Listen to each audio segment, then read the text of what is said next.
नमस्कार, बहुत स्वागत है आपका। देवगुरु बृहस्पति का राशि परिवर्तन होने जा रहा है। देवगुरु बृहस्पति 22 अप्रैल को मीन राशि, जो उनकी खुद की राशि है, वहां से निकलकर मेष राशि में प्रवेश करेंगे। हालांकि देवगुरु 30 मार्च से ही अस्त चल रहे हैं और 30 अप्रैल को दोबारा उदय होंगे। तो 30 अप्रैल को उदय होने के बाद गुरु 4 सितंबर को वक्री हो जाएंगे और 31 दिसंबर को फिर से मार्गी होंगे। अब देखिए, गुरु आपके दूसरे, 5वें, 9वें और 11वें घर के कारक ग्रह हैं। तो दूसरा घर धन स्थान होता है, 5वें घर से संतान देखा जाता है, 9वां भाग्य स्थान है और 11वां भाव इनकम का। तो अब देखिए वृषभ वालों, गुरु का ये गोचर आपके 12वें घर में होगा। तो गुरु 12वें घर में आ रहे हैं, तो इस कारण से आपके लिए ये बहुत शुभ नहीं माना जा रहा, लेकिन इसके बावजूद कुछ ऐसी चीज़ें हैं जो बहुत अच्छा रहेगा, क्योंकि गुरु की दृष्टि में अमृत है। तो गुरु जिस घर को देखते हैं उस घर को रोशन कर देते हैं। तो सबसे पहले तो देवगुरु 12वें भाव में बैठेंगे और चौथे भाव को देखेंगे पंचम दृष्टि से, और चौथा भाव शुक्र का स्थान है आपकी कुंडली में। तो इस पीरियड में अगर कोई वाहन, घर या कोई चीज़ खरीदने की इच्छा है तो वो आपकी पूरी हो जाएगी, क्योंकि ये भाव गुरु की दृष्टि में आ गया है। तो गुरु का चौथे भाव को देखना पंचम दृष्टि से आपके लिए बहुत शुभ माना जा रहा है। दूसरी तरफ देखिए, चौथा भाव जो है ना, इस वहाँ पर दृष्टि डालने से व्यक्ति को गुरु भाग्यवान बना देते हैं। इस समय उच्च वाहन यानी उच्च कोटि के वाहन का सुख प्राप्त होगा, भूमि भवन से लाभ होगा, माता पिता को भी बहुत सम्मान देंगे और जो विद्यार्थी हैं उनको अच्छी शिक्षा की प्राप्ति होगी। अब देखिए, माता पिता ही नहीं बल्कि इस समय जो भी मतभेद था वो समाप्त हो जाएगा रिश्तों में, और शिक्षा के मामलों में आपके लिए बढ़िया है। लेकिन यहाँ पर अगर आप घर से दूर जाकर पढ़ाई करना चाहते हैं या कुछ खास पढ़ना चाहते हैं तो भी आपके लिए समय उत्तम रहेगा। तो देवगुरु बृहस्पति चौथे भाव को देखने का फल हमने बताया। अब देखिए, चौथा भाव माँ का भी होता है, और वृषभ वालों, अगर आपकी माँ के स्वास्थ्य को लेकर आपको चिंता थी तो उनके स्वास्थ्य में सुधार होगा, मानसिक स्थिति में आपका भी सुधार होगा। हालांकि गुरु का ये गोचर शुभ नहीं है, इनकी दृष्टि लेकिन हमेशा शुभ होती है।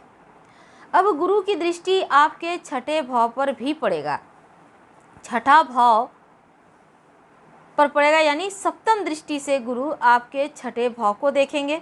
और छठा भाव होता है रोग, चोट, ऋण, कर्जे, शत्रु का भाव। अगर आपका स्वास्थ्य खराब है तो आपके स्वास्थ्य में सुधार होगा।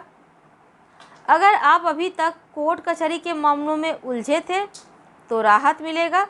कहने का तात्पर्य, स्वास्थ्य और कचहरी मुकदमे जैसे मामलों में गुरु अगले 1 साल में बड़ी राहत दे के जाएगा जब उनकी दृष्टि छठे भाव पे है।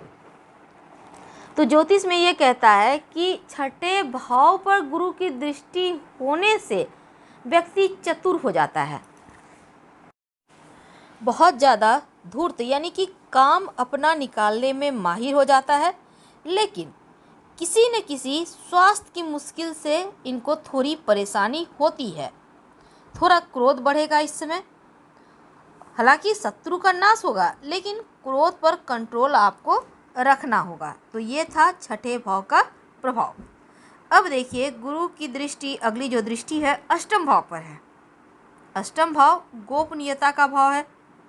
यहाँ पर गुरु की धनु राशि पर पड़ेगी दृष्टि। तो अष्टम भाव होता है अचानक से मुनाफा या फिर नुकसान का भाव।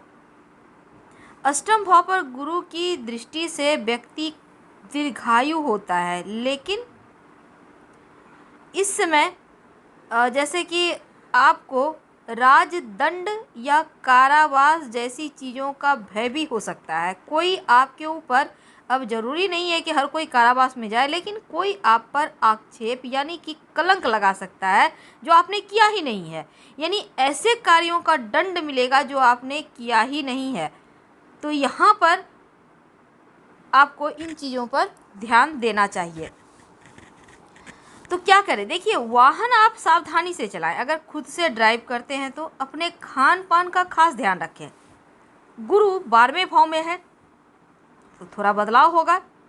गुरु जिस भाव में होते हैं उसकी हानि कर देते हैं, और 12वां भाव स्वास्थ्य और खर्चे का भाव है, तो यहाँ पर चीज़ें बहुत हद तक कुछ बनती और बिगड़ती भी दिखेगी।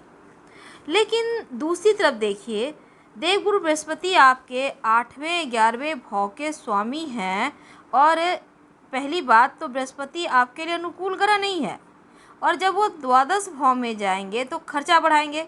अब यहाँ पर राहु के साथ गुरु आ रहे हैं, सूर्य भी पहले से विराजमान है, तो चांडाल दोष भी बनेगा।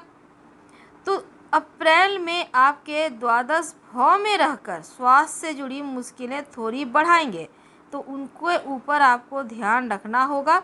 साथ ही अपने कार्यों की गति को सही रखें और गलत कार्य ना करें, लंद फंद में ज़्यादा ना फंसे, वरना जेल जैसी चीज़ें, जैसे हमने कहा अष्टम भाव से मुश्किल बढ़ सकती है। और कानून के विरुद्ध कोई भी कार्य मत कीजिएगा। अगर आप नौकरी बिजनेस के सिलसिले में घर से दूर जाना चाहते हैं, विदेश जाना चाहते हैं, तो कामयाबी दिखती है।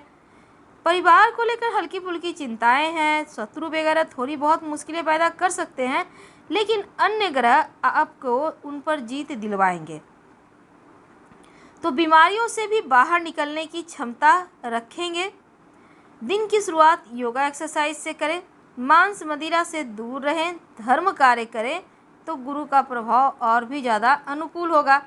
तो गुरु यहाँ पर आपके द्वादश 12वें भाव में हैं, तो धर्म के प्रति आलोचनात्मक ना हो और पारिवारिक सदस्यों के विपरीत मत जाइए, तो चीज़ें ज़्यादा अच्छा है। अब देखिए, गुरु और जो राहु है चांडाल दोष बना रहे हैं। अब चांडाल दोष से क्या होता है, आपके करियर, आपकी शिक्षा पर थोड़ा सा प्रभाव होता है, जिस कारण आपको मेहनत ज़्यादा करना पड़ता है।